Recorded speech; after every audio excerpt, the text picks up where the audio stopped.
Ayah mendiang artis Vanessa Angel, Dodi Sudrajat buka suara soal nama belakang Gala Sky diganti di buku Yasin milik Vanessa.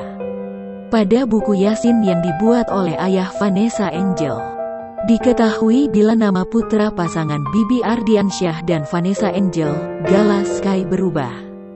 Dilansir dari tribunjakarta.com, nama Gala Sky diketahui merupakan Gala Sky Andriansyah yang diambil dari nama belakang sang ayah, Bibi Andriansyah.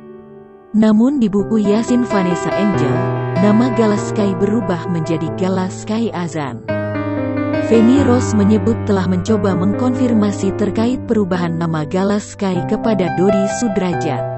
Namun alih-alih mengklarifikasi, Dodi Sudrajat tampak masih enggan membeberkan alasannya.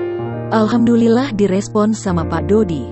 Jawaban Pak Dodi adalah nanti digoreng lagi. Pak Dodi sih ngasih bahan bakunya, jadikan kita kepo, ujar Feni. Bisa jadi, lanjutnya.